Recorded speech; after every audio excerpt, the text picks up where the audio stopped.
అధ్యాయం.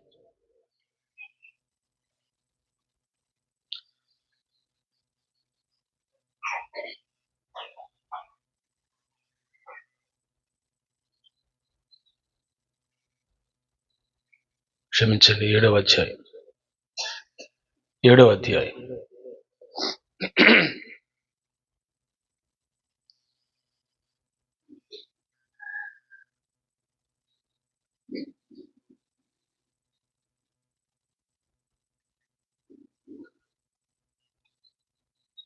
తొంభైవ వాక్యం. The book of Numbers verse 7 verse 90 verse 90. మోషే యెహోవాతో మాట్లాడుటకు ప్రత్యక్ష గుడారములోనికి వెళ్ళినప్పుడు సాక్ష్యపు మందసం మీదనున్న కరుణాపీఠం మీద నుండి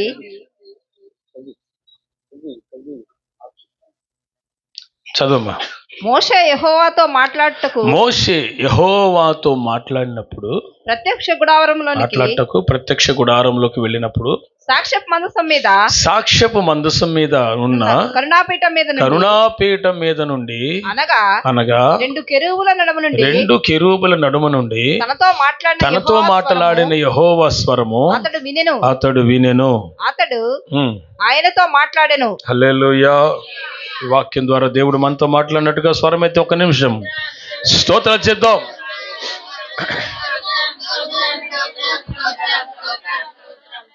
హల్లెలూయా. పరిశుద్ధ గ్రంథములో నుంచి దేవుడు తన ప్రజలతో మాట్లాడే విధాన్ని, ఆ విధమును మనం గమనిస్తున్నాం. ఇక్కడ ఏదైనా ఒక విషయాన్ని ఇశ్రాయేలీయులకు తెలియజేయాలంటే, దేవుని పిల్లలకి తెలియపరచాలంటే మధ్యస్థంగా ఉన్న వ్యక్తి మోషే. మోషే ఒక గొప్ప దైవజనుడు, దేవుని చేత ఏర్పరచబడినవాడు, ముఖాముఖిగా సూటిగా దేవునితో మాట్లాడే అనుభవం కలిగినటువంటి వాడు. మోషే దేవుని ముఖాన్ని నిదానించి చూచేవాడు.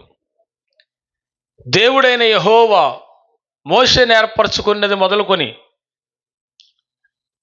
ఆయన మరణం వరకు ఎంతో నమ్మకంగా కొనసాగిన గొప్ప దైవజనుడు. హల్లెలూయా.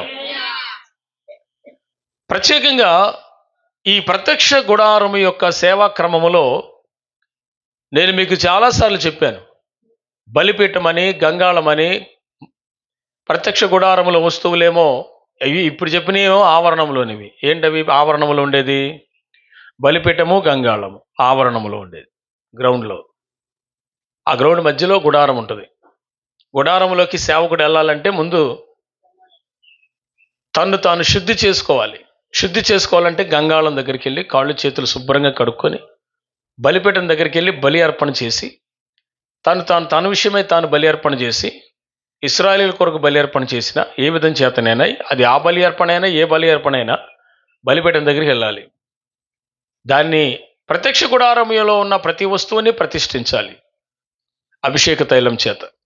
ఇప్పుడు నేను చెప్పొచ్చేది ఏంటంటే, ఆ ప్రత్యక్ష గుడారంలో లోపలికి వెళ్ళిన తర్వాత కుడి పక్కన దీపవృక్షం, ఎడం ప్రక్కన సన్నిధి రొట్టెల పల, వీటి రెండింటి మధ్యలో ధూపవేదిక ఉంటుంది. ఆ ధూపవేదిక పక్కనే తెర ఉంటుంది. ఆ తెర అవతల మందసం ఉంటుంది. అయితే ఈ ప్రత్యక్షపు గుడారము యొక్క సేవా క్రమాలలో దేవుడు విశ్వాసిని నడిపించాలనుకుంటున్నాడు. ప్రత్యక్ష గుడారము యొక్క సేవా క్రమం అంటే దాని అర్థం ఏంటి? బలిపీఠం ఏం తెలియజేస్తుంది? సమర్పణకి సాదృశ్యం, లేక త్యాగానికి సాదృశ్యం. సమర్పణ జీవితానికి లేక త్యాగానికి సాదృశ్యం కొత్త నిబంధన కాలంలో. 2, గంగాళం ఏం తెలియజేస్తుంది? శుద్ధీకరణకు సాదృశ్యంగా ఉంది. ఇప్పుడు కొత్త నిబంధన కాలంలో కూడా శుద్ధీకరణ అయిన తర్వాతనే మనం రొట్టె తీసుకుంటాం. లోపలికి వెళ్ళిన తర్వాత దీపవృక్షం కుడి పక్కన ఉంటుంది. ఈ దీపవృక్షము 7 దీపాలు ఎప్పుడు వెలిగే ఉంటాయి.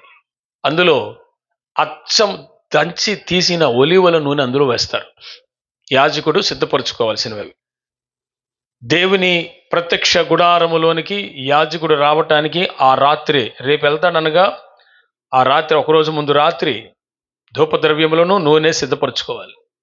ఆ వెళ్ళిన తర్వాత దీపవృక్షములో ఆ నూనె పోసి 7 దీపాలు వెలిగించాలి. ఈ రెండిటి మధ్యలో ఉన్నటువంటి ధూపవేదిక దగ్గరికి ధూపద్రవ్యాలు వేసి, బలిపీఠం మీద ఉన్న నిప్పులు తీసుకొచ్చి మొదట వేసి, ఆ నిప్పుల మీద ధూపద్రవ్యం వేసి పోగొస్తుంది. అది లేచి ఎటుబడితే అటు వెళ్లకుండా 2 తెరల మధ్యలో నుంచి అవతలికి వెళ్ళిపోయి మందసం మీద ఒక మేఘములా కమ్ముకుంటుంది. ఎలా ఉంటుంది? దైవికమైన క్రమం. ఈ క్రమంలోనే మన విశ్వాస జీవితం కట్టబడాలి. దేవుని ఉద్దేశం ఏంటి? చాలా మందికి ఈ క్రమాలు తెలియవు. చాలా చర్చెస్కి ప్రత్యక్ష గుడార క్రమంలోనే సేవ జరగాలి. ప్రత్యక్ష గుడార క్రమంలో ఆ వస్తువుల్లో ఉన్న ఆ అర్థం ఏవైతే ఉందో అది మనలోకి రావాలి. అది దైవ ప్రణాళిక. అపోస్తలుల ఉపదేశం కూడా అదే. దాని విషయమై నేను మీకు చాలాసార్లు బోధించాను. కానీ ఇప్పుడు ఒక నూతన పద్ధతిలో మీరు దాన్ని ఈజీగా అవలంబించడానికి ఒక విధానాన్ని నేను మీకు తెలియజేస్తాను. దాన్ని మీరు మనసులో పెట్టుకొని ఆ ప్రకారం చేయాలి. హల్లెలూయా. చూడండి, వాక్యం వినటం వెళ్ళిపోవటం కాదు. దేవుడికి అది నచ్చదు. నేను ఒకటే ప్రకటిస్తున్నాను ప్రభు పక్షాన, మనం మారితే నిజంగా మారాలి.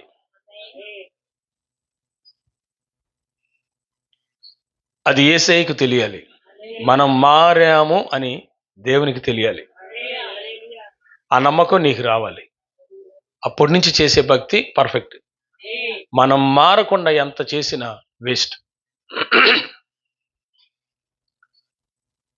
పల్లెటూరులో ఉన్న సంఘాల్లో అతి కొద్ది మంది మాత్రమే ప్రతిష్టలో ఉంటారు. ప్రతిష్ఠించబడిన అనుభవం అంటే ఏంటో చాలాసార్లు చెప్పాను, మొత్తుకున్నాను. ప్రత్యేకంగా జీవించటం, పాపానికి దూరంగా, ఆశలకు దూరంగా, కోరికలకు దూరంగా, యవనేచ్ఛలకు దూరంగా, లోకంలో పడిపోకుండా, విగ్రహారాధన సంబంధించిన దేంట్లో కూడా పాలు పంపులు పొందకుండా నేను ప్రతిష్ఠించుకొని చాలా ప్రత్యేకంగా జీవించటం ప్రాముఖ్యమైనది. అది ప్రతిష్ఠించబడిన జీవితం. దానికి లోకానికి వేరైపోవాలి. మరి మీలో ఎంతమంది ఇంతకాలం వాక్యం విన్నారు? మరి మీరు ఎంతమంది దేవునికి ఇష్టలుగా ఉన్నారో మిమ్మల్ని మీరే పరీక్షించుకోండి. ఆ కాసేపు శుద్ధీకరించుకొని బల్ల తీసుకుని నేను తిరిగి లేస్తాను అని భ్రమలో బతుకుతూ మళ్ళా పాత క్రియలే చేస్తూ పోతే నీకు పునరుద్ధానం ఉండదు. పునరుద్ధానం అత్యంత శ్రేష్టమైనది. దానికోసం ఏదైనా నష్టపరుచుకున్నా పర్వాలేదు. అత్యంత శ్రేష్టమైన పునరుద్ధానం కోసం మనం ఏది నష్టపోయినా పర్వాలేదు. పౌలు గారు చెప్పినట్లుగా సమస్తమును నేను నష్టపరుచుకుని పెంటతో సమానంగా ఎంచుకున్నాను అని తాను లేఖనంలో తెలియజేశారు. ఇలాంటి సమర్పణ అందరికీ రావాలి. అలా రానంత కాలం మనం పునరుద్ధానంలో తిరిగి లేస్తామన్న గ్యారంటీ లేదు. భక్తి నువ్వు అనుకున్న రేంజ్లో లేదు. చిల్లర మార్చి సంద వేసే బ్యాచ్ అక్కర్లేదు యేసు ప్రభుకి. హల్లెలూయా. ఇదంతా దీవెన కోసం చేసే క్రమం మీరు చేసేది. కానీ చేసే భక్తి మనము తిరిగి లేస్తాను, నేను కంపల్సరిగా నేను లేస్తాను, అంచెదినమని తిరిగి లేచి నా ప్రభుతో కూడా నేను యుగ యుగాలు ఉంటాను, ఆ రాజ్యాన్ని చూస్తాను, ఆ మహిమలో ఉంటాననే ఆ ఒక పరిపూర్ణమైన ఫినిషింగ్, పరిపూర్ణత. నేను మీ పరిపూర్ణత గురించి చాలాసార్లు చెప్పాను. అదేంటంటే ఒక బాటిల్లో నీళ్లు కొంచెం తక్కువ ఉన్నా అది తక్కువే, పరిపూర్ణత కాదు. అలాగే మన ఆత్మీయ జీవితంలో ఏది మనల్ని బలహీనపరుస్తుందో అది కొదువే, పరిపూర్ణత కాదు. ఈ పరిపూర్ణత కోసమే అపోస్తలుడైన పౌలు గారు చెప్పాడు, మీలో కొందరు పరిపూర్ణులు కనుక అని మాట్లాడాడు. అంటే విశ్వాస జీవితంలో మహిమలోకి వెళ్ళకముందే విశ్వాసులు కొంతమంది ఎలా జీవించారంటే పరిపూర్ణులుగా జీవించారు, పరిశుద్ధులుగా జీవించారు. చర్చిలో ఉన్నంతసేపు, దైవ వాక్యాన్ని విన్నంతసేపు బాగానే ఉంటున్నానండి, కానీ నేను బయటికి వెళ్ళిన తర్వాత పడిపోతున్నాను, ఉండలేకపోతున్నాను, మనసు నిలపలేకపోతున్నాను అనే వాళ్ళు కోకొల్లలుగా నా దగ్గరకు వచ్చి చెప్పిన వాళ్ళు ఉన్నారు. నేను ప్రకటించేది ఏంటంటే, నీకు కడుపులో దేవుడిమై ఉంటే నువ్వు బయటికి వెళ్ళిన తర్వాత కూడా రోషంగా సింహం వలె ఉంటావు. నీకు దేవుడి భయం లేకపోతే పంది, కుక్క ఏ విధంగా అయితే వాంతికి తిరుగుతాయో తిరిగి అలైబతుకులాగా అయిపోద్ది మనిషిది. మనం అలా కాకుండా పరిశుద్ధులుగా ఉంటూ సింహం వలె రోషంగా ఉండే వరముగా ఉండాలి.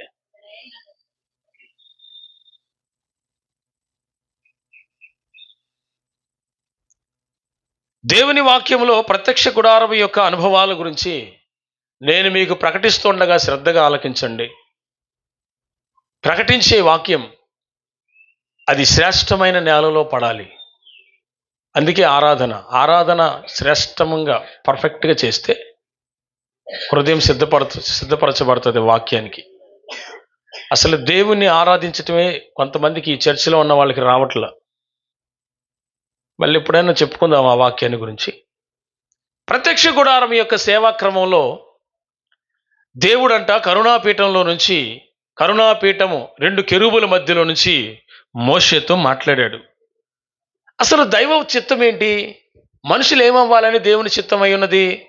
మనుషులందరూ ఈ ప్రత్యక్షపు గుడారం యొక్క అనుభవాల్లో ఆత్మీయ విశ్వాసములో ఎదగాలి. బలిపీఠం ఏం తెలియజేసింది? సమర్పణ అని మొట్టమొదటిది తెలియజేస్తుంది.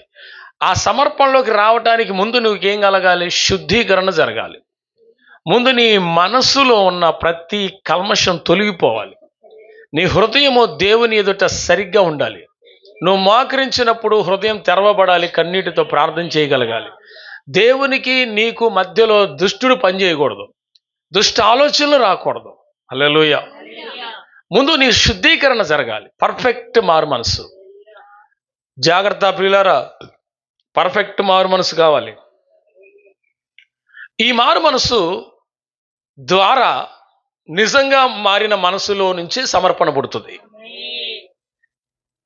నిజంగా మారిన మనసులో నుంచి సమర్పణ అనే ఒక పాయింట్ ఆఫ్ వ్యూ, లేకపోతే సమర్పణ అనేది మనలోంచి స్టార్ట్ అవుతుంది.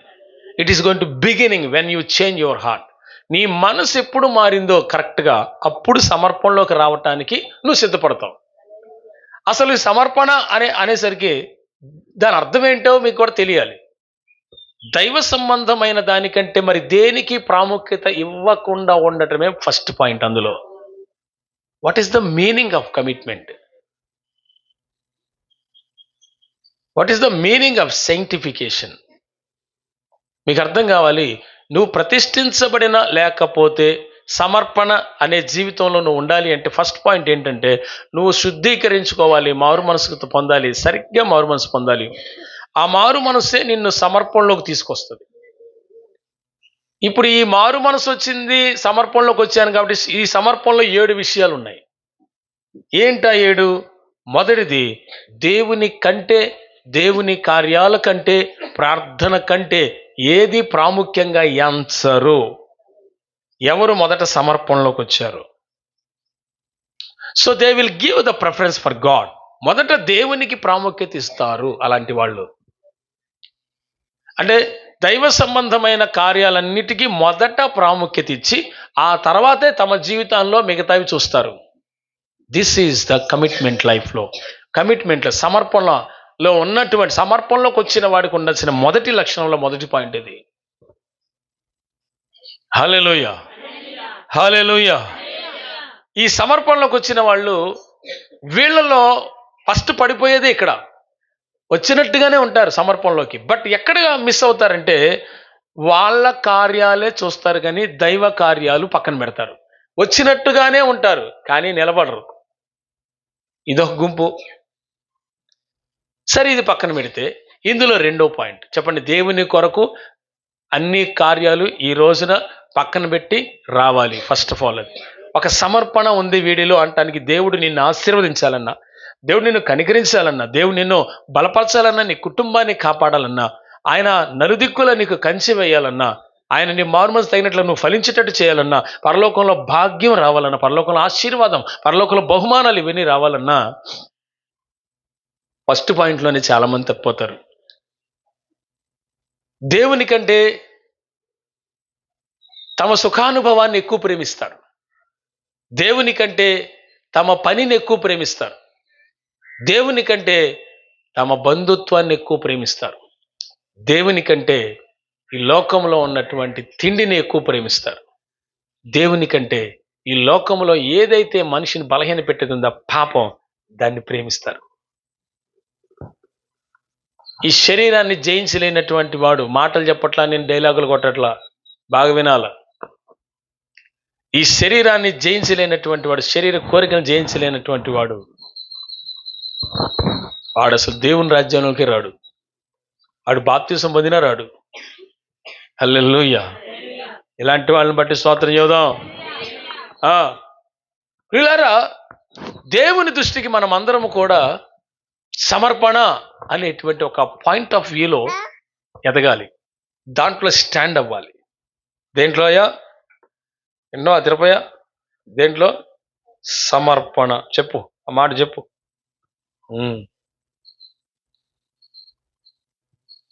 ఇప్పుడు ఈ సమర్పణలో మొదటి పాయింట్ ఏంటి?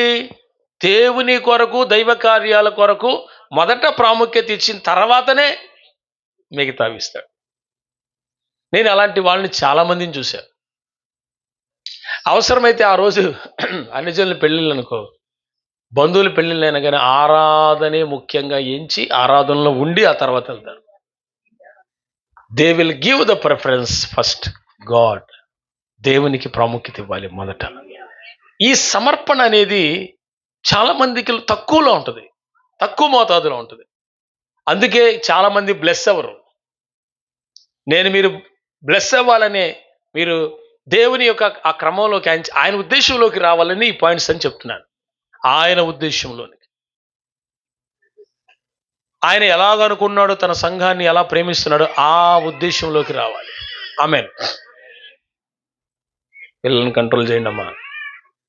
ఓకే, ఈ సమర్పణ అనే దాంట్లో రెండో విషయం, సమర్పణ ఉన్నవాడంట ఆరాధించేటప్పుడు ఇంకెవ్వరిని మైండ్లో పెట్టుకోకుండా, వేరే సమస్య దృష్టిలోకి రాకుండా ఆరాధించేటప్పుడు రకరకాల ఆలోచనలు వస్తూ ఉంటాయి. ఆరాధించనిది అపవాది. కళ్ళు మూసుకునే ఉంటాం కానీ ఆరాధించలేదు, సాష్టాంగ పడలేదు, మోకరించలేదు, కన్నీరు రానివ్వదు, దురాత్మ చేసే పనులు ఇవన్నీ. అప్పుడు హృదయంలో నీకు ఒక శ్రేష్టమైన ఆరాధన నిండు మనసుతో చేస్తూ ఆ కన్నిటితో నువ్వు వేడుకుంటూ ఉంటావు, ప్రార్థన ఉంటావు, ఆరాధన. కానీ ఆ సమర్పణలో ఉన్న వ్యక్తి సెకండ్ పాయింట్ ఏంటంటే ఆరాధన మంచిగా చేస్తాడు. హృదయపూర్వకంగా ఆరాధన చేస్తాడు. ఈ హృదయపూర్వకమైనటువంటి ఆరాధన దేవుణ్ణి నీ దాకా తీసుకొస్తుంది. ఇది మా అనుభవాలు, వాస్తవం. దేవుణ్ణి నీ దగ్గరకు తీసుకొస్తుంది ఆరాధన. మేము ఈ అనుభవాలన్నీ చర్చెస్లో ఆయా ప్రదేశాల్లో అనుభవించి ఉన్నాం. దేవుని యొక్క ఉనికి అంటే ఆత్మలో గ్రహించేది అది. ఇది భౌతికంగా చూసి కళ్ళ చూస్తే కనపడుతుంది. ఆత్మీయులు ఎదగాలి, ఎవరైనా ఆత్మీయతలు ఎదిగితేనే తెలుస్తుంది ఇది. అంటే ఈ సమర్పణలో ఉన్న వ్యక్తి ఆరాధన క్రమం అద్భుతంగా ఉంటుంది. ఎలా ఆరాధన చేస్తారంటే వేరే వాళ్ళతో అనవసరం, నేను నా తండ్రి నేను, ఇది తప్ప ఇంకొక ఆలోచన రాకుండా కన్నీటితో ప్రార్థన చేస్తూ ప్రభు పాదాలు కన్నీటితో కడుగుతూ ఆత్మలో నుంచి ఏం చేస్తారంటే కన్నీటితో ప్రోక్షిస్తాడు. తన హృదయం, తన యొక్క కాళ్ళ మీద తన కన్నీటిని ప్రోక్షిస్తాడు. That is true worship. ఎవరు సమర్పణలో ఉన్నారో వాళ్ళు చేసే రెండో పని మంచి ఆరాధన.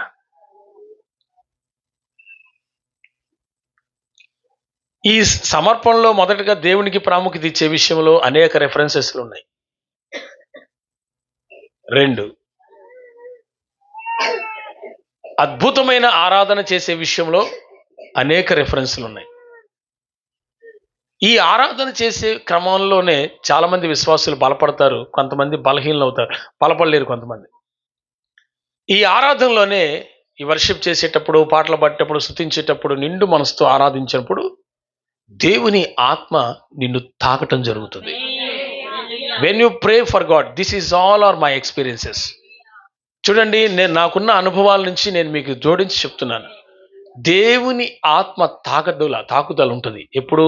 వెన్ యు ట్రూ వర్షిప్, నువ్వు నిజమైన ఆరాధన చేస్తున్నావు. సమర్పణలోకి వచ్చిన వ్యక్తి రెండో పాయింట్ ఏంటంటే నిండు మనసుతో ఆరాధన చేస్తాడు.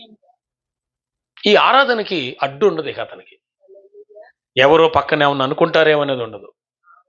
నిండు మనసుతో ఆరాధన చేస్తాడు, పాట పాడతాడు, స్తుతిస్తాడు, చప్పట్లు కొడతారా, ప్రవచిస్తాడు, అభిషేకం పొందుకుంటాడు.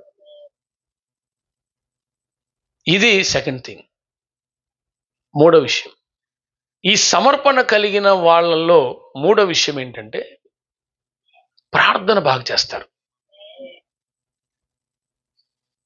They will praying every day, pray. ప్రార్థన. పని చేయడం, ప్రార్థన చేయడం, పని చేసుకోవడం, ప్రార్థన చేసుకోవడం. ప్రార్థన అంటే పిచ్చి, ప్రార్థన అంటే ఆసక్తి, ప్రార్థన అంటే ఇష్టం.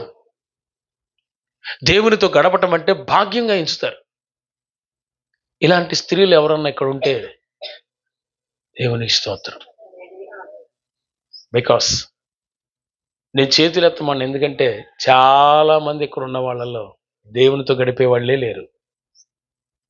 యథార్థంగా నేను చెప్తున్నాను ఈ మాట, మీరు ఒప్పుకోకపోయినా ఇదే సత్యం. పిల్లరా, మీరు బాధపడినా నేనేం ఫీల్ అవ్వను, నువ్వు చర్చికి రాకపోయినా నేనేం పెద్ద టెన్షన్ పడను. నేను ఉన్నదే చెప్తా. దేవునితో ప్రార్థనలో గడపటం అదంత మహాభాగ్యం.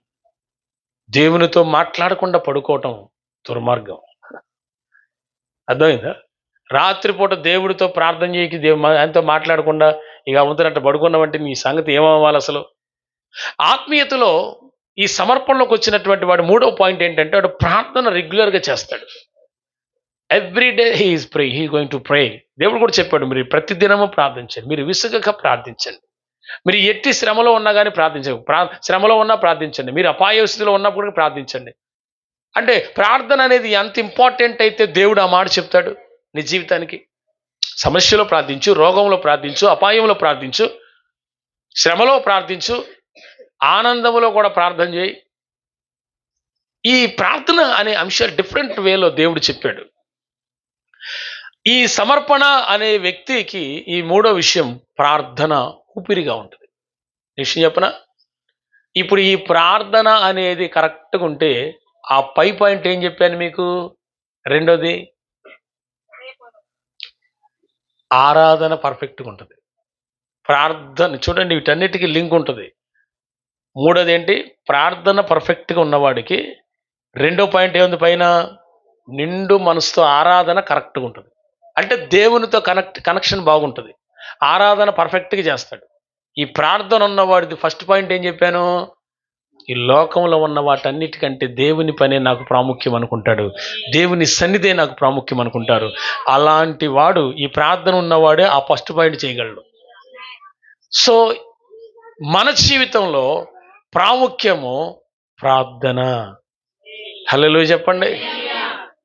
నేను చెప్పమని చెప్పాలా ఏంది? మీకు ఆ ఫీల్ రావట్లేదా? మీరు దేవుని స్తుతించాలనే ఫీల్ రావట్లేదా మీకు హృదయపూర్వకంగా? నాలుగో పాయింట్, సమర్పణ అనే అంశంలో ఒక వ్యక్తి ఎవరైనా ఉంటే ఆ వ్యక్తిలో మొదట అన్నిటికంటే ప్రాముఖ్యంగా యేసయ్యకి ప్రాముఖ్యత ఇస్తాడు. సెకండ్ థింగ్, ఆరాధన మంచిగా చేస్తాడు. మూడో విషయం, ప్రార్థన బాగా చేస్తాడు. ఓకేనా? అండ్ ఫోర్త్ థింగ్, మూడవ విషయం, సమర్పణలో ఉన్న వ్యక్తికి మూడో విషయం, అనుదినము నూతన పరచబడుతుంటాడు. అనుదినము నూతన పరచబడు. ఈరోజు నూతన పరచబడ్డావు, ఎక్కడో బలహీనపరచబడుతున్న మరలా శరీరం కదా, మళ్ళీ దాన్ని కొట్టివేసి దాన్ని గుర్తించి నేను ఎక్కడో పడిపోయానమ్మో మనసులని మళ్ళీ గుర్తించి దాని విషయమై క్షమాపణ వేడుకోవటం, వెంటనే నూతన పరచబడటం, renewal every second, every minute, every hour. హల్లెలూయా. ప్రతి గంట, ప్రతి నిమిషము కూడా నువ్వు దేవునికి పక్షాన పరిశుద్ధుడిగా కనపడినట్లుగా నువ్వు నూతన పరుచుకుంటాడు. ఎవరు? సమర్పణలో ఉన్నాడు. నూతన పరుచుకోవటం అంటే నూతన పరుచుకునే అవకాశం ఉంది, దేవుడు క్షమించే అవకాశం ఉంది కాబట్టి తిరిగి పాపం చేస్తామా? అట్లా అనరాదు కదా, అట్లా చేయకూడదు కదా. అంటే ఈ సమర్పణలోకి వచ్చిన వాడిని కూడా పడవేసే అధికారం ఆ యొక్క సామర్థ్యం ఎవరికి ఉంది? సైతానికి ఉంది. నువ్వు పడిపోయిన ఆ ఆలోచనలో పడిపోతున్నప్పుడు ఒక్కవేళ పొరపాటున పడిపోతే తలంపుల ఊహల్లో మాటల్లో పడిపోతే, చేతల్లో కూడా పడిపోతే నేను నూతన పరచడం అసాధ్యము అని వాక్యం చెప్తుంది. తెలుసా ఆ సంగతి?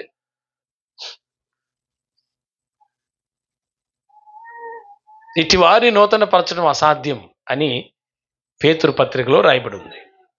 ఒకసారి వెలిగించబడి పరిశుద్ధాత్మ విషయాల్లో పాలివారై తిరిగి మరలా పడిపోయిన వారిని నూతన పరచడం అసాధ్యం. ఇక తీర్పులో ఉండాలి వాళ్ళు. రక్షణ పొందిన తర్వాత పడిపోయావా, తీర్పులో నిలబడతాం. అక్కడికి వెళ్ళిన తర్వాత దేవుడు నిన్ను అడుగుతాడు, ఎందుకు చేసావు ఇదని. రక్షణ పొందిన తర్వాత పాపం చేస్తే దేవుడు నిన్ను అడగడా అంటే అడుగుతాడు అని వాక్యం చెప్తుంది. Not I'm saying, this is the word of God. ఇది దేవుని వాక్యం. Nobody can escape. హల్లెలూయా. అందరు చెప్పండి, ఎవ్వరం తప్పించుకోలేమని. కనుక దైవిక భయం, కడుపులో కొద్దిగా దేవుడి భయం ఉంటే పాపం చేయరు. ఓకేనా? ఫోర్త్ థింగ్ ఏంటంటే ఇప్పుడు నేను చెప్పింది, అనుదినం నూతన పరచబడతాం. నీ దేహానికి ఆహారం ఎంత అవసరమో, నీ దేహానికి స్నానపానాదులు ఎంత అవసరమో, నీ మనసుకు కూడా ఎవ్రీడే నూతన పరచబడతా ఉండటం అవసరం. It is going to cycling process. ఇది అవుతుంది. బయటికి వెళ్ళేటప్పుడు ప్రార్థన చేసుకోవాలి, ఇంటికి వచ్చేటప్పుడు మళ్ళీ ప్రార్థన చేసుకోవాలి. బయటికి వెళ్ళిన తర్వాత ప్రార్థన చేసుకుని వెళ్తే ఎక్కడ పడిపోయి జాగ్రత్త పడతాం. ఇంటికి వచ్చిన తర్వాత థ్యాంక్స్ లార్డ్ అని చెప్పాలి. అంటే ఎక్కడా కూడా మనము బలహీనతలో ఉన్నట్టుగా పడిపోయినట్టుగా ఆయన కనపడకుండా మనం జాగ్రత్త పడాలి. అనుదినము నూతన పరచబడాలి. ఎవరు సమర్పణలో ఉన్నారో, ద ఫోర్త్ పాయింట్, వాళ్ళు అనుదినం నూతన పరచబడుతుండాలి. ఈ ప్రాసెస్ ఆత్మలో జరుగుతూ ఉండాలి. సపోజ్ ఇలా వెళ్తుంది ఒక అమ్మాయి, అక్కడ ఏదో బ్యాడ్ థాట్ వచ్చింది, వెంటనే నా మనసులో నేనేమనుకుంటానంటే, నాకు రాదు, రూపంగా జాగ్రత్త పడతాను, కానీ ఇన్ కేస్ బాడీ కదా, శరీరంలో ఉంటున్నాం కదా, ఒకవేళ వెంటనే నేను అది రానియకుండా జాగ్రత్త పడతాను ముందే. ఇప్పుడు నేను వాక్యాన్ని ప్రకటిస్తున్నాను, నా ప్రభువుకి సమస్తం తెలియదేముంది? అవునా? ఇక్కడ ప్రకటించి ఇక్కడ హీరోలా ఉండి అక్కడికి వెళ్ళిన తర్వాత మీకంటే తక్కువ బహుమానం తీసుకుంటే ఏమైనా ప్రయోజనం ఉంటుందా? నాకు ప్రకటించినోడే తక్కువ బహుమానం అయితే ఉపయోగమే ఉంది? ఇంత ప్రయాసపడేది మీకంటే ఎక్కువ బహుమానం రావాలని కదా. హల్లెలూయా, హల్లెలూయా. కాబట్టి పోరాటం ఉంటుంది దేహంలో. దాని విషయమై క్షమాపణ ఆన్ ది స్పాట్లో వేడుకోవాలా. ఆన్ ది స్పాట్ నూతన పరచబడాలి. ద ఫోర్త్ థింగ్, ఐదో పాయింట్. ఈ సమర్పణ అనే అనుభవాలకు వచ్చినటువంటి వ్యక్తి ఐదో మాటగా బాగా వినండి, నిన్ను నువ్వు క్షమించుకోవాలా, ఎదుటి వారిని క్షమించాలి. మీకు పెద్ద డౌట్ వస్తుంది, నన్ను నేను క్షమించుకోవటం ఏంటని. అసలు ఈ పాయింట్ ఆఫ్ వ్యూలోనే మీరు ఎవరు ఆలోచించరు, కానీ దేవుని వాక్యం చెప్తుంది నిన్ను నువ్వు కూడా క్షమించుకోవాలా. ఎలా క్షమించుకుంటావు? అసలు నువ్వేం చేసావని క్షమించుకోవాలి?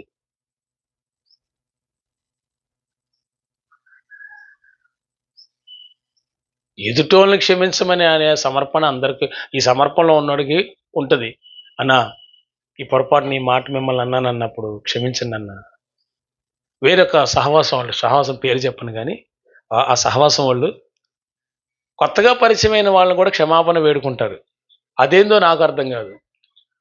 నీకు నాకు పరిచయమే లేదు, వచ్చి క్షమాపణ వేడుకోవటం అంటే పొన్ను నువ్వేమన్నా అన్నా? అప్పుడే నేను వచ్చినట్టునే నా గురించి దుష్టాభిప్రాయం ఆలోచించేవా నాయన, నువ్వు క్షమాపణ వేడుకుంటున్నావని? అంతే కదా. కొత్తగా నీకు నాకు పరిచయం లేదు, వచ్చి క్షమాపణ వేడుకున్నాడు, దాని అర్థం ఏంటి? నువ్వు ఒక వ్యక్తిని మనసులో దూషించినా ద్వేషించినా నీ ప్రార్థన అంగీకరించడు దేవుడు. God will not accept your prayer, because నువ్వు ఎదుటిగా ఉన్న నీ శత్రువును క్షమించలేనప్పుడు, నిన్ను నువ్వు క్షమించుకోలేనప్పుడు నీ ప్రార్థన కూడా అంగీకరించబడదు. ఆమేన్, హల్లెలూయా. యేసు ప్రభు దగ్గర ఉన్న పేతురు గారు ఒక మాట అంటాడు ఈ అంశం గురించి. మా అన్నయ్య నా పట్ల ఇప్పటికి 7 సార్లు నన్ను అన్నాడు, నేను 7 సార్లు కూడా అప్పుడప్పుడు 7 సార్లు క్షమించాను, ఓన్లీ అనుకున్నాను. ఎన్నిసార్లు క్షమించాలి? మా అన్నయ్యని పాదాకులు నా మీద పడి ఎడుతున్నాడు, గొడవ పడుతున్నాడు, తిడుతున్నాడు, అయినా కానీ క్షమిస్తా వచ్చాను, ఏం చేయమంటావు అని అడుగుతాడు యేసయ్య. 70 సంవత్సరాల పాటు క్షమించన్నాడు. ఎన్ని అంటే ఒకటి జీవిత కాలం అంతా ఒక ఆయుష్ కాలం అంతా క్షమించే పనిలోనే ఉండాలి. క్రైస్తవుడు అన్నబడినవాడు అది భక్తి అంటే. తాపాలు ఎగరేసుకోవటం, ఇష్టం వచ్చినట్టు కొట్టుకోవటం, తిట్టుకోవటం, గొడవలు పడటం, ఇలా దేవుని రాజ్యానికి వచ్చేది. మీరు ఎక్స్పెక్ట్ చేసినట్టు లేదు దేవుని రాజ్యం. బైబిల్ చదవండి తెలుస్తుంది ఎవరికి దేవుని రాజ్యం. నువ్వు మునిగావు కదా అని ఎగేసుకొని నీకు సీట్ ఇచ్చాడు అక్కడ పరలోకంలో. ఇక్కడ రోషంతో, ఆత్మ సంబంధమైన రోషంతో ఈ నేను చెప్తున్న ఈ అంశాల్లో పర్ఫెక్ట్గా ఉండు. హల్లెలూయా. అట్లా ఉంటేనే కదా సార్ మరి బహుమానం ఎవడు పడితే వాడికి ఇస్తాడా? ఇప్పుడు రన్నింగ్ రేసులో ఒక 150 మంది పాల్గొన్నారు. 50 మందికి బహుమానం ఉంటుందా? మొదటి పరిగెత్తినోడికి ఉంటుందా? ఆ 50 మందికి ఇచ్చేస్తావు నువ్వు? ఎవడో ఆత్మీయతలో నెంబర్ 1 రేంజ్లో ఉన్నాడు ఆడికి కదా బహుమానం. ఫిలిప్పీ పత్రిక తీయండి. The book of Philippines. అపోస్తులుడైనటువంటి పౌలు గారు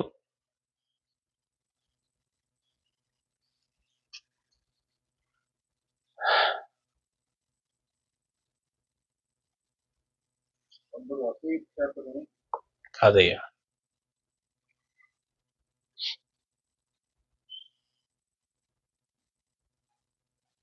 12:3-12 ఇదివరకే నేను గెలిచానని కానీ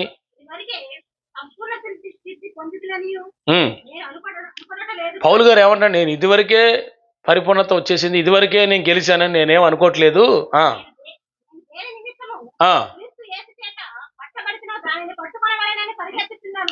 ఈయన చూడండి, దేవుడు ఈయనకి ఏదైతే పరుగు పందెం పెట్టాడో దాన్ని పట్టుకోవాలని పరిగెడుతున్నాడంట.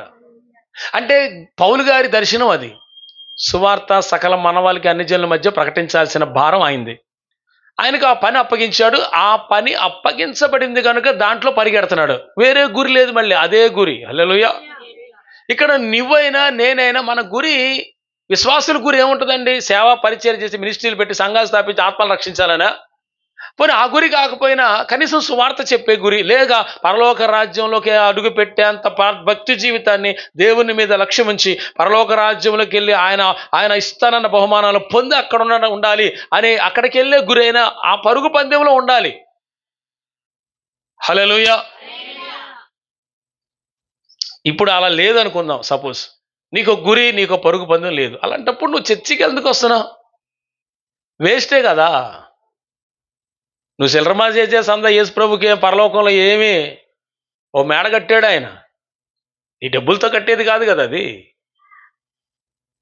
నీకంటూ ఒక విశ్వాసం, నీకంటూ ఒక పరలోకంలో ఇల్లు కట్టబడేది నీ విశ్వాసము, నీ పరిశుద్ధత, నీ సమర్పణ బట్టే కదా అక్కడ నీకు గృహం కట్టేది.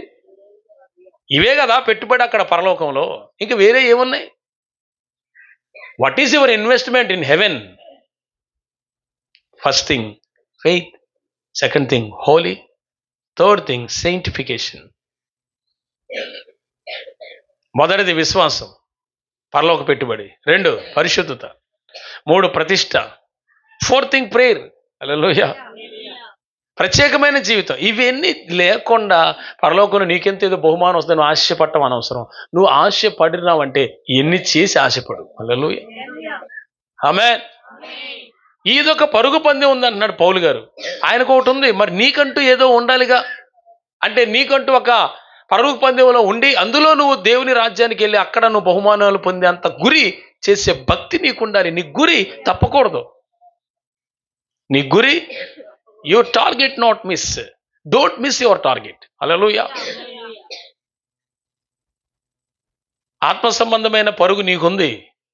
ఏలియా కూడా కరిమేలికి వెళ్ళమనే పరుగు ఉంది. ఆయనకు కూడా పరలోక రాజ్యంలో బహుమానాలు పొందే పరుగు ఉంది. హల్లెలూయా. Everybody have a running race. పరిగెత్తే రేస్ ఉంది మనకి, కానీ అది ఆత్మ సంబంధమైంది. గురి పరలోకం ఉంది. ఆమేన్.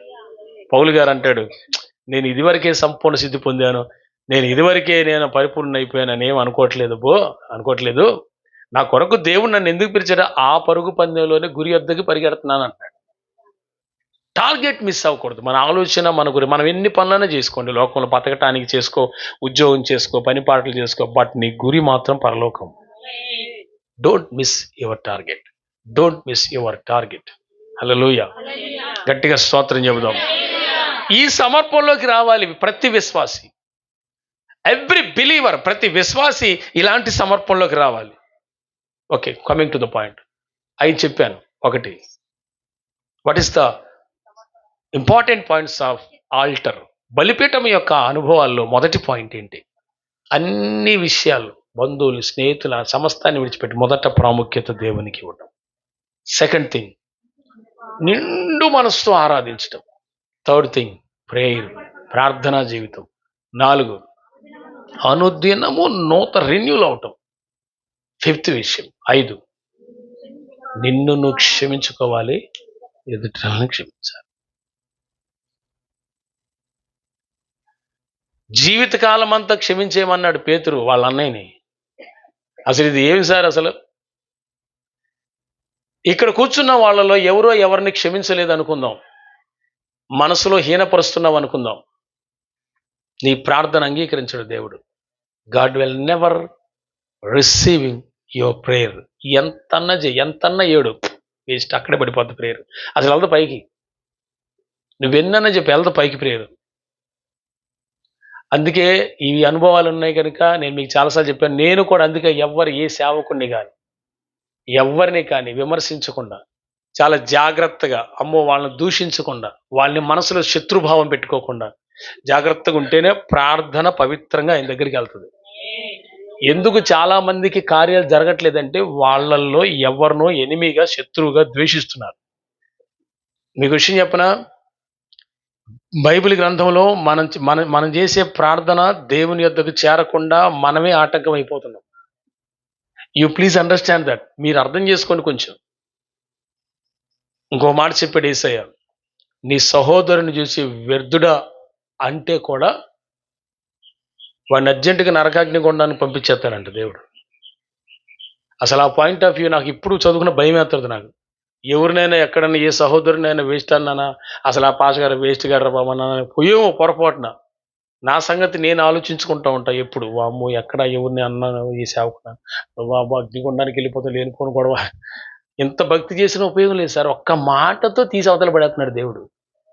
ఇప్పుడు మీకు విషయం చెప్తున్నా, మనుషులకి తొందరపాటు ఎక్కడ మాట ద్వారానే వస్తుంది. కోపం, మాట, సనుగులు. అవునా? ఈ సనుగులే వల్లేగా మోషే కూషు దేశపు స్త్రీని పెళ్లి చేసుకుంటే నీకేందా, ఆయన పెళ్లి చేసుకుంటే నీకేం ఇబ్బంది వచ్చిందా? అహరోను మిరియాము ఎందుకు చేసుకోవాలట? నీకేందా ఆయన చేసుకుంటే? హల్లెలూయా. అరే దేవుడే యాక్సెప్ట్ చేస్తే నీకేంటి మధ్యలో ప్రాబ్లం? చెప్పండి అందరు ఈ మాట. దేవుడికే ఇష్టమైనప్పుడు మధ్యలో నేనెవరిని? అంతేగా, అట్ట అనుకోరు. అది ఎదుటి అవతలో ఏదో పని చేసుకున్నారు, అవతలో ఏదో తిప్పలు పడుతున్నారు, అవతలో ఏదో కష్టపడుతున్నారు, అవతలో ఏదో వస్తువులు కొని ఇల్లు కట్టుకున్నారు, కష్టపడుతున్నారు, ఏదో బతుకుతున్నారు. ఆ తిప్పలాలు పడి నీకెందుకే? హల్లెలూయా. నీకెందుకు? అవతల వాళ్ళ దాంట్లో అనవసరంగా దూరతాం ఎందుకు? నేను అదే అంటాను, ఆ దూరినప్పుడే వస్తుంది అన్ని వ్యతిరేక భావనలు. వ్యర్థుడే అంటాం, వేస్ట్ ఫెలో అంటాం. అసలు ఆమెకి ఎందుకు ప్రార్థన చేద్దాం కానీ వేస్ట్ అసలు అనేవాళ్ళు కూడా ఉన్నారు. ఈ రోజు నుంచి నువ్వు కనుక అలా అంటే అగ్నిగుండం పాలైతే జాగ్రత్త. నా ప్రభు చెప్పాను నేను వాక్యంలో చెప్పానమ్మా. సహోదరుని చూసి సహోదరు వ్యర్థుడా, వేస్ట్ ఫెలో అని అంటే చాలు, నరకాగ్నిగుండానికి వెళ్ళిపోతానంటాడు. ఇక క్రైస్తవ్యంలో మనుషులు ఎంత జాగ్రత్తగా ఉండాలి. అసలు ఆ యూట్యూబ్ తెరిస్తే చాలు, ప్రతి ఓడు ఇంకో సేవకుడిని విమర్శించే పనిలో ఉన్న వాళ్ళకి డైలాగ్ తెలియదా ఏందో నాకు అర్థం. ఈ వాక్యం తెలియదా ఏమో నాకు అర్థం వేసి అవ్వదు. కొంచెం భయం వేస్తూ ఉంటుంది నాకు ఒక్కోసారి. అంటారా మీరు ఎవరినైనా? అంటారా ఈ రోజు నుంచి ఎవరినైనా? మాట్లాడండి. ఇల్లు మాట్లాడట్లేదండి, అంటే ఏదో ఫిక్స్ అయినట్టున్నారు ఎవరు అనాలని. వేస్ట్ ఫెలో అని కనుక, వ్యర్థుడా నువ్వు, వేస్ట్ ఎందుకురా నువ్వు. మీకు విషయం, మీ పిల్లల్ని కూడా అనబాకండి. మీ పిల్లలు ఈ కడుపును పెట్టిన పిల్లల్ని కూడా అసలు వీడికి ఇంత ఖర్చు పెట్టి ఇది వేస్ట్గా అనబాకండి. దయచేసి అనబాకండి. పిల్లల్ని కూడా అనద్దు. తిట్టండి అవసరమైతే, బెత్తం వాడండి, కానీ వ్యర్థుడని మాత్రం, వేస్ట్ ఫెలోని మాత్రం అనవు. ఎందుకంటే ఆ వాక్యంలో ఆయన అలా చెప్పాడు, అలా మాట అనొద్దు అసలు ఎవరినని. అంటే ఆ మాట ఎంత డేంజర్ అయితే దేవుడు పర్టికులర్గా ఆ మాట చెప్తాడు. ఆ మాట ఎంత దేవుని దృష్టిని బాధించి ఉంటుంది. ఒక వ్యక్తిని ఎంత గొప్పగా తీర్పు తీర్చినట్టు అది ఆ మాట వేస్ట్ ఫెలో అని అంటే, అవునా కాదా? కాబట్టి ప్రియులారా, క్షమించుకోండి. చెప్పండి ఏంటి? ఈ రోజు నుంచి మీరు ఎవరినైతే, ఇంకా చూడండి, చాలు ఇక ఈ 2024 వచ్చింది. ఈ ఈ జీవితంలో ఇప్పటి వరకు చేసింది ఇక చాలు, ఇక చాలు, చాలు, ఇక నిజంగా మారండి. చాలు, ఇక జరిగినవన్నీ చాలు.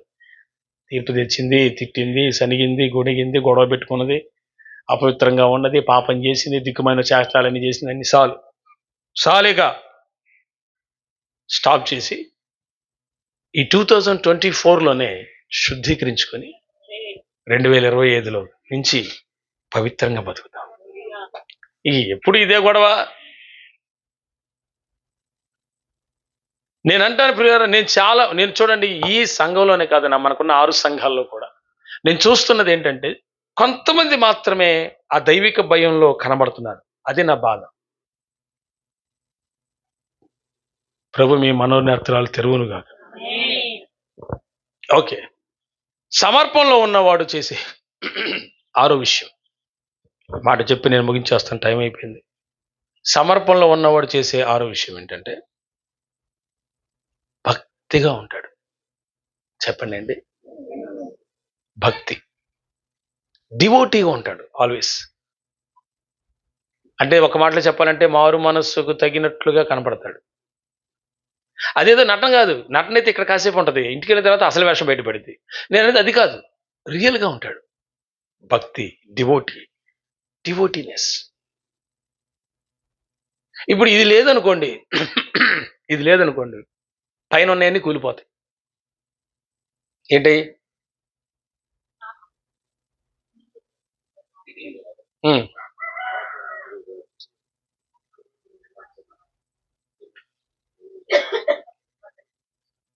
ఈ భక్తి లేకపోతే పైన 5 ఏమైతే పోతాయి.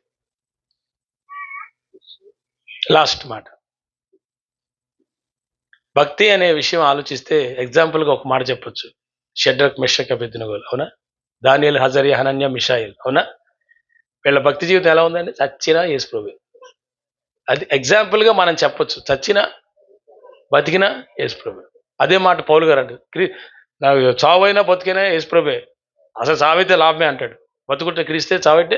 అంటే బైబిల్ మనకి సమర్పణ అంటే ఏం తెలియజేస్తుందో నేను మీకు చెప్తున్నాను. What is the commitment? యేసుప్రభులో ఉండటం అంటే కమిట్మెంట్ అంటే ఏంటి? అన్ని చెబుదామంటే టైం సరిపోలా, బలిపెట్టం కాడే ఆగిపోయాం. శుద్ధీకరణ చెప్పాలి, కంగాళం చెప్పాలా, దీపవృక్షం చెప్పాలా, సన్నిధి బలి చెప్పాలా, ధూపవేదికి చెప్పాలా, మందసం చెప్పాలా, ప్రత్యక్ష గుడారంలో వాడబడిన 12 రకాల వస్త్రాలు చెప్పాలి, తాళ్ళు గురించి చెప్పాలి, రింగుల గురించి చెప్పాలి, స్తంభాల గురించి చెప్పాలి, అది నిలబెట్టిన ఇతర స్తంభాల గురించి చెప్పాలి, ఆవరణం గురించి చెప్పాలి, అందులో వాడబడిన ప్రతి వస్తువులు ఉన్నాయి. బలిపెట్టానికి కొన్ని వస్తువులు, గంగాళానికి కొన్ని వస్తువులు, ప్రతి వస్తువుకు మరికొన్ని వస్తువులు ఉన్నాయి. ఈ బలిపెట్టానికి అగ్నిపాత్ర ఉంటుంది. హల్లెలూయా. ఇది మొదలు పెడితే ఇంక మనకు 2025 సంవత్సరం జూన్ దాకా చెప్పుకోవాలి ఇవన్నీ. హల్లెలూయా. అంత లోతైన ఉపదేశ కర్మాలు ఇందులో ఉన్నాయి. ఈ 6వది చూస్తే భక్తి. It's very most important. ఇది లేకపోతే అసలు మనిషి అనేవాడే క్షమించబడ్డ దేవుని దృష్టికి. భక్తి దేవుని యందు ఉంచాల్సింది శ్రేష్టమైనది. ఎలాంటి భక్తి? అగ్నిగుండంలో పడేస్తానన్నా సంతోషంగా వెళ్ళిపోయే భక్తి చేయాలి. That is commitment. మాటలు చెప్తే రాదు, ఇది మన చేతల్లో ఉండాలి. ఇది ఉంటే దేవుడు కూడా నీ యొద్దకే దిగి వస్తాడు. హల్లెలూయా. And 7th thing, last point, 7వ మాట, ఈ సమర్పణ అనేటువంటి ఈ థాట్, ఈ పాయింట్ ఆఫ్ వ్యూలో ఉన్నవాడు, ఇందులో ఉన్నవాడు, ఈ సమర్పణ అనే దాంట్లో ఉన్నవాడికి ఈ పైన 6 చేసినప్పుడు లాస్ట్ది ఆశీర్వాదకరంగా మారతాడు. ద 7th వన్ ఈ సమర్పణలో ఉన్నవాడికి ఏముంటుందంట? ఆశీర్వాదం ఉంటుంది, బ్లెస్సింగ్. పై 6 చేస్తే కిందది ఏంటంట? బ్లెస్సింగ్. నువ్వు ఆశీర్వదించబట్టు ఒక పైన 6 కావాలి. ఒకటి, అన్నిటికంటే దేవుని పని ప్రాముఖ్యంగా, సన్నిధే ప్రాముఖ్యంగా, మందిరమే ప్రాముఖ్యంగా ఎంచుకోవాలి. 2nd థింగ్, మంచిగా ఆరాధన చేయాలి, మంచిగా ఆరాధన చేయాలి. 3, ప్రార్థన చేయాలి. 4 అను దినము నూతన పరచబడాలి. 5 నిన్ను నువ్వు క్షమించాలి. 6 భక్తి. 7 ఆశీర్వాదించబడుట, ఆశీర్వాదకరంగా మారుట. ఈ 7 ఈ సమర్పణ అనేటువంటి ఆ పాయింట్ ఆఫ్ వ్యూలోకి, ఆ సమర్పణలు నేను వస్తానండి, నేను బలిపెట్టమను అంటే నేను సమర్పణలో ఉంటానండి అన్నవాడికి ఈ 7 ఉంటాయి. ఈ పై 6 జరగాలంటే కింద ఉన్న 7వ ఉందిగా, 7వ పాయింట్, ఆశీర్వాదం నీకు రావాలి అంటే పైన 6 చేయాలి. అంటే మరి ఇవన్నీ మీరు మనసులో పెట్టుకుని యూట్యూబ్లో కూడా ఉంటాయి, చూసుకొని ఒక్కొక్కటిగా మీరు దాన్ని అనుసరించడానికి ప్రయత్నించి ఇంప్లిమెంట్ చేసుకోండి. ఇలా చేయాలి, ఇలా చేయాలి, ఇలా చేయాలని. విని వదిలేయటం కాదు, మీరు చేసే పని అదే. విని వదిలేస్తారు చాలా మంది. బట్ వాక్యంలో ప్రభు ఏం చెప్పాడంటే దాన్ని హృదయంలో చేర్చుకొని దాన్ని ఓపికగా అనుసరించే వాళ్ళే ఫలిస్తారని చెప్పాడు ఆయన. మీరు ఇప్పుడు నేను ప్రకటించింది దైవ వాక్యం. ఇందులో కొన్ని 7 పాయింట్లు ఉన్నాయి. అవి మీరు అనుసరించగలిగితే మీరు ఫలిస్తారు. 7వ పాయింట్ రావాలంటే పైన 6 చేయగలగాలి. అప్పుడు 7వది నువ్వు ఆశీర్వాదకరంగా మార్చబడతావు. Can you understand? ఇది ఫస్ట్ పాయింట్లో, ఆవరణములో బలిపీఠం యొక్క అనుభవాలలో మొట్టమొదటిది. దేవుడు మిమ్మల్ని దీవించును గాక. ప్రార్థన చేసుకుందాం.